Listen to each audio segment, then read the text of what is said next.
Olá, pessoal. Sejam bem-vindos, sejam bem-vindas ao canal da nossa igreja, ao meu canal pessoal, para poder compartilharmos a meditação na palavra de Deus. Estamos transmitindo agora a mensagem da reflexão do nosso culto, que deveria ser presencial e hoje é online. Nossos irmãos e irmãs da nossa igreja, com certeza, estão aí acompanhando esse momento de meditação em sua hora devocional, em sua prática de espiritualidade. E convido você a desfrutar um pouco desse momento também conosco, você que não é da nossa igreja. Nós estamos hoje reunindo-nos virtualmente, mas porque a gente está fazendo uma escala entre reuniões presenciais e reuniões virtuais. No próximo domingo teremos nossa reunião presencial e se você quiser participar, você é o nosso convidado especial. Depois deixa aí um comentário para a gente poder entrar em contato com você e combinar como isso pode ser feito. Bom, nós estamos encerrando hoje uma série de mensagens sobre a família. E o tema desta série tem a ver com os valores do reino de Deus. Por isso que nós demos o nome a essa série de O Reino em Família, Valores para a Vida em Comum. Exatamente pelo fato de acreditarmos que a vida em família é um espaço propício, oportuno, para a gente aprender a colocar em prática os valores do reino de Deus. Porque se eu consigo fazer isso na minha casa, com certeza eu vou conseguir também fazer isso no mundo, nos lugares de convivência que eu tenho na sociedade, na minha própria igreja, nos lugares onde eu me relaciono com pessoas diferentes da minha família. Tem algumas razões para isso. A primeira é o fato de que dentro da nossa casa a gente não tem como fingir, não é mesmo? A gente é o que é e as pessoas nos aceitam como somos. Em segundo lugar, a família é um lugar de conflito. As pessoas enfrentam conflitos. Alguém disse uma certa vez que numa pesquisa que fizeram, 10 pessoas disseram que viviam conflito em família e uma só disse que sua família não tinha nenhum tipo de conflito. O fato é que haviam 10 pessoas falando a verdade e uma delas apenas falava a mentira. Aí, adivinha quem falava a mentira? Olha, gente, não existe família sem conflito, não existe família que não viva sem uma tensão, sem algum tipo de enfrentamento da vida. Por isso que ela é o lugar apropriado para a gente colocar em prática os valores do reino de Deus. Nós já vimos anteriormente alguns que falam a respeito da esperança, da justiça, do cuidado, da compaixão. É esse o lugar para a gente colocar em prática isso. É o lugar da gente viver o amor fraternal, da gente viver o perdão, a reconciliação, enfim, tantas coisas que nós já vimos nessa série. Mas há uma coisa que eu gostaria de concluir aqui para a gente pensar, que é o ambiente de paz. O mundo está precisando de paz. O mundo precisa de oportunidades para construir a paz. E a família é um lugar adequado para a gente aprender a exercitar a paz. A paz é um dos valores do reino de Deus. A palavra de Deus diz isso, que é uma das características do reino de Deus entre nós. Por isso, nós vamos meditar hoje sobre esse tema. Eu vou colocar aqui a nossa apresentação, como nós fazemos nos nossos estudos, e você poderá acompanhar então a leitura da palavra de Deus conosco. Então, a nossa série de mensagens tem como tema o reino em família, valores para a vida em comum. Entre esses valores, nós encontramos aí um deles que está fazendo falta para a gente tratar nesta série. A paz. A paz é um valor do reino de Deus. E nós vamos refletir sobre a paz como um princípio para acolhermos a todos em nossa casa.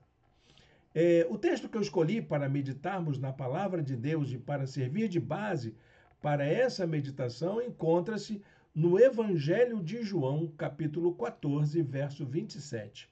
Deixo-lhes a paz, a minha paz lhes dou, não a dou como o mundo a dá.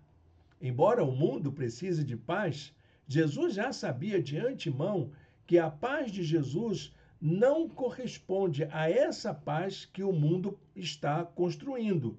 Não é a mesma coisa, mas com certeza é a paz que todos nós precisamos, a paz que só Jesus pode nos dar. Amém?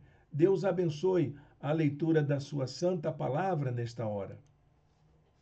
Bem, gente, quando a gente fala de conflito em família, a melhor escolha que podemos fazer é viver em paz, em vez de ter razão. Você já ouviu essa frase aí em algum dito popular, em alguma frase de efeito, em alguma lacração de internet? É melhor ter paz do que ter razão. E isso é uma verdade para as discussões, para os conflitos em família. O reino de Deus é um reino de paz. E essa paz se baseia tanto no amor fraternal quanto na justiça misericordiosa. É assim que a paz acontece no âmbito do reino de Deus, onde há amor e justiça. A paz no reino de Deus não é uma instância de poder no mundo, não é uma dominação, não é um exercício de controle, mas é uma realidade viva que inunda os corações de alegria, proporcionada pela presença do Espírito Santo, principalmente diante das situações que nos ameaçam e nos confrontam. O reino de Deus, como diz a Escritura, não é formado pela comida ou pela bebida. Está lá em Romanos, capítulo 14, 17. Mas é justiça, paz e alegria no Espírito Santo. Que coisas maravilhosas, não é mesmo? O reino de Deus é justiça, paz e alegria, mas não por causa da gente, mas por causa do Espírito Santo que habita entre nós. É Ele quem promove a justiça, é Ele quem promove a paz, é Ele quem traz alegria para os nossos corações, apesar dos nossos conflitos, das situações de tensão, quando somos confrontados ou quando vivemos num limite de relacionamento. A paz, meus queridos e minhas queridas, é fruto de atitudes de justiça e de amor. Por servirem aos propósitos do amor e da justiça, muitos cristãos suportaram o martírio em vez de reagirem de forma agressiva a um mundo hostil ao Evangelho. É por causa do amor e da justiça em seus corações que eles faziam a opção pela paz. A começar por Jesus de Nazaré, os cristãos e cristãs em todo o tempo fizeram uma opção de defender a paz em qualquer circunstância através da construção de uma cultura de não violência. O que fazer quando alguém erra com a gente? O que fazer quando somos ofendidos? O que fazer quando alguma coisa vai na contramão dos nossos interesses? Bom, a resposta de Jesus é uma só. O que fazer quando alguém erra com você? Perdoe. É isso que Jesus ensina. Essa foi a pergunta, por exemplo, de Pedro a Jesus. Um dia Pedro perguntou: Senhor, quantas vezes deverei perdoar o meu irmão quando ele pecar contra mim? Olha que pergunta capciosa. E Jesus vai e responde a essa pergunta com muito amor, com muito cuidado e muita sabedoria. A resposta de Jesus aponta para o fato de que todo esforço para vivermos em paz com o outro é válido e necessário. Jesus respondeu assim: 70 vezes 7. Perdoar, meu irmão, minha irmã, não é esquecer o que aconteceu, mas é acolher o outro com a possibilidade de uma nova relação com ele. Não como era antes, talvez, mas em uma nova dimensão, em um novo ambiente, em uma nova perspectiva. Os erros passados, eles deixam cicatrizes profundas, mas mesmo um coração ferido, mesmo uma pessoa magoada, ressentida, pode se abrir para uma nova experiência de encontro. Um dos espaços mais difíceis por causa disso para a prática do perdão é a vida em família. Perdoar um irmão, uma irmã que nos ofendeu, perdoar um filho, uma filha, perdoar um pai, uma mãe, um parente próximo, é algo que nos custa muito, porque teremos que conviver com essa pessoa e sabemos que não é assim que funciona. Um cônjuge ferido terá muita dificuldade de perdoar o seu companheiro ou sua companheira.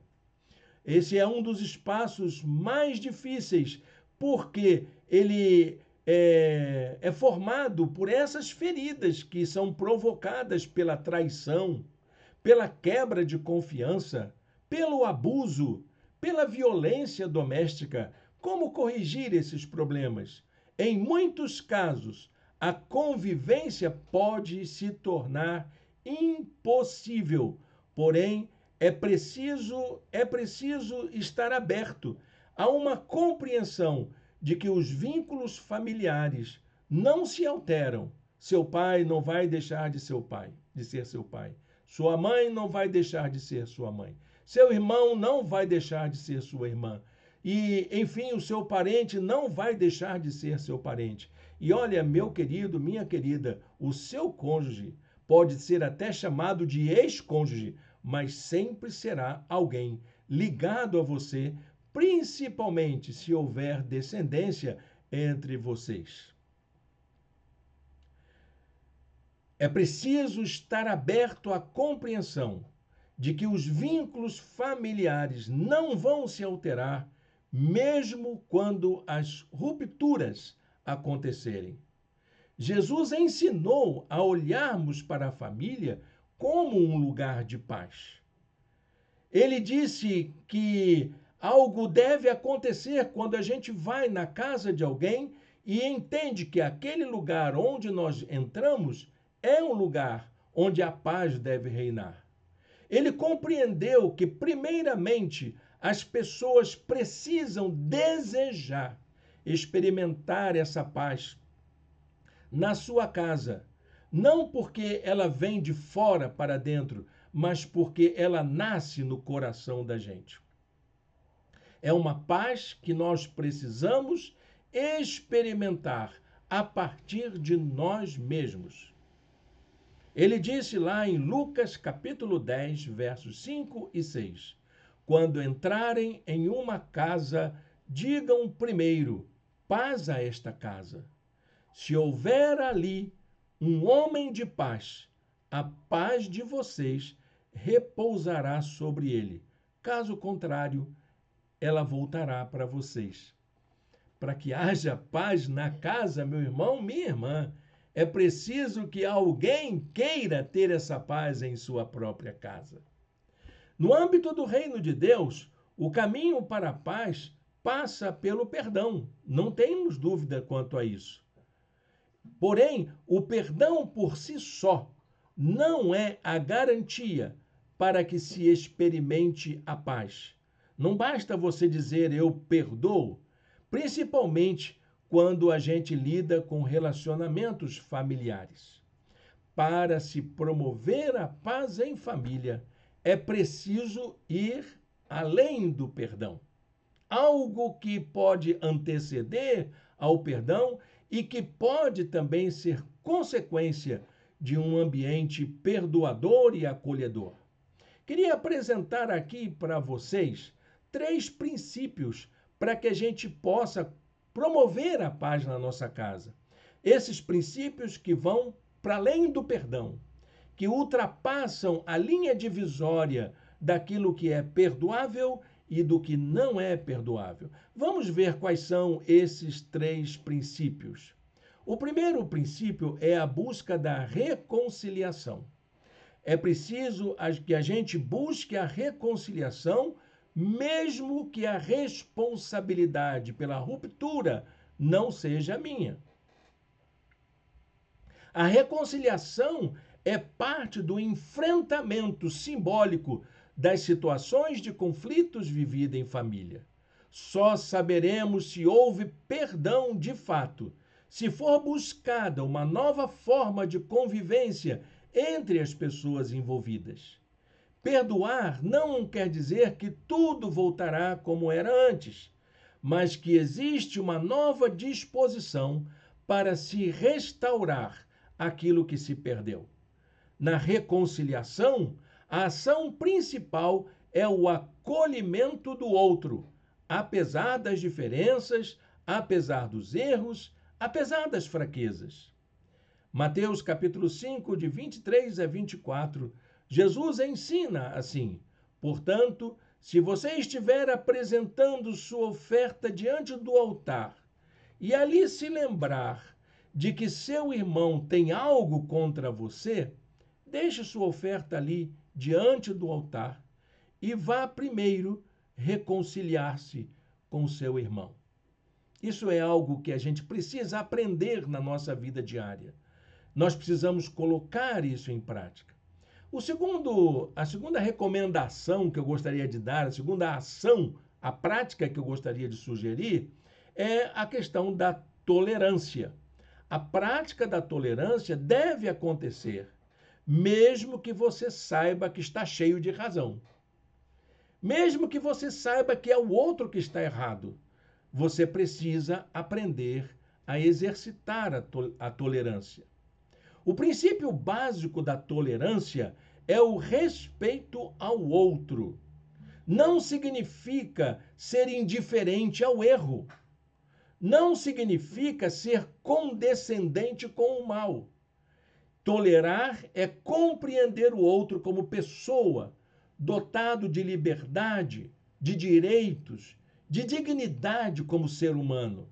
É saber conviver com o diferente, o que corresponde muitas vezes a suportar o que não queremos e a concordar com o que nós não concordamos. Quando toleramos o outro, assumimos a nossa responsabilidade diante dele. Portanto, a tolerância deve nos levar a superar nossos preconceitos, nossos dogmatismos, nossos fanatismos, nossas crenças equivocadas, em nome de uma convivência pacífica e harmoniosa. Eu diria mais que a tolerância deve nos fazer superar os nossos moralismos inconsequentes. Paulo, aos Colossenses, capítulo 3, verso 13, diz assim: suportem-se uns aos outros e perdoem as queixas que tiverem uns contra os outros. Perdoem como o Senhor lhes perdoou. Mas há uma terceira prática que eu gostaria de ressaltar aqui, que vai além desse perdão, que é a necessidade de vivermos em unidade, em comunhão, ainda que tenhamos que abrir mão de algo que nos é importante. O ambiente de paz é o único que possibilita o restabelecimento da escuta do outro, da convivência com o outro, da dignidade mútua. Os acordos mais duradouros no mundo são aqueles firmados em tempos de paz. Para que haja paz, é preciso que haja alguém que tenha a capacidade de ceder para que haja oportunidades iguais, igualdade de condições para a conquista dos direitos, acesso a uma informação confiável e liberdade para expressar e opinar. Só assim teremos paz. Viver em paz não significa ausência de conflito, mas a possibilidade de convivermos em meio às lutas. Pais, vocês precisam ouvir seus filhos. Cônjuges, vocês precisam dialogar respeitosamente um com o outro. E também, meus queridos filhos, ouçam os seus pais, respeitem a vida dos seus pais, a autoridade que eles têm. O que significa isso? Significa que você vai precisar abrir mão de alguma coisa para que esses valores sejam colocados em prática na vida de sua família para o seu bem. Romanos capítulo 12, versículo de número 18, diz assim: façam todo o possível para viver em paz com todos. Para a gente concluir essa palavra, quero acrescentar aqui uma informação importante. O primeiro passo para vivermos em paz uns com os outros é estar em paz conosco mesmo. Se você estiver em paz, todos à sua volta serão beneficiados. Um ambiente de paz poderá ser construído com a sua contribuição. Quero deixar uma ilustração muito antiga que eu ouvi há muito tempo atrás. Conta-se que em um concurso de pintura que premiaria o quadro que melhor retratasse o tema paz, apresentaram-se muitos pintores, artistas talentosos. Um deles representou a paz pintando um cemitério onde havia nada que atrapalhasse a calma da paisagem. Outro pintou uma enseada onde o vento não aparecia e a água era um grande espelho refletindo o céu totalmente azul. Um terceiro pintou um gramado muito verde, onde se viam aqui e ali singelas violetas. Mas nenhuma dessas pinturas, apesar de tão bonitas, ganhou o prêmio. Venceu o quadro, no qual se via frondosa árvore à beira de um penhasco, sacudida por terrível tempestade. Num dos galhos mais altos e retorcidos havia um pequeno ninho e dentro dormiam calmamente 2 pequenos passarinhos. Meu querido, minha querida, que a sua casa, que a sua família seja assim, um lugar de paz. Apesar de todas as tormentas, apesar de todas as lutas, de todos os conflitos, é possível ter paz na tua casa, na minha casa. É possível construirmos uma vida de paz, independentemente das circunstâncias à nossa volta. Deus abençoe os nossos lares para que sejam lares de paz. Eu quero deixar aqui a palavra do profeta Isaías, no capítulo 26, verso 3. É o desejo de Deus. Tu guardarás em perfeita paz aquele cujo propósito está firme, porque confia em ti. Deus quer guardar a nossa casa em paz. Ele tem interesse em fazer isso. E ele quer fazer isso começando a operar uma grande transformação no nosso próprio coração. Feche seus olhos, fale com Deus. Vamos fazer o seguinte, nós vamos orar. Mas eu não gostaria que você orasse pela paz da sua casa. Eu gostaria que Deus transformasse você num instrumento de paz. A oração de São Francisco. Quero ser um instrumento da vossa paz, dentro da minha casa, começando pela minha casa. Vamos fazer essa oração? Deus, guarda minha vida, transforma-me em um instrumento da tua paz. Feche seus olhos, fale com Deus. Senhor Deus e Pai, estamos aqui com os nossos corações dependentes da tua graça. E queremos, ó Deus, suplicar ao Senhor que o Senhor nos transforme, que o Senhor possa promover a paz em nossos corações em primeiro lugar e nos capacitar para sermos agentes da tua paz, a começar das nossas famílias, da nossa casa, do nosso lar. Usa-nos, Senhor, para que sejamos pacificadores, promotores da paz, agentes da tua paz no mundo em que nós vivemos, a começar com aqueles que nós mais amamos. No nome de Jesus te oramos. Amém. Bem, meu irmão, minha irmã, estamos chegando assim ao final da nossa mensagem de hoje. Espero que esteja fazendo bem para você, que tenha abençoado a sua vida. E no próximo domingo daremos início a uma nova série de mensagens. Nós queremos convidar você para nos acompanhar. Será uma reunião presencial e vamos estar em comunhão. E você é o nosso convidado para isso. Quero desejar também a você um bom restinho de domingo na presença do Senhor. Que Deus o abençoe. Que Deus abençoe a sua família.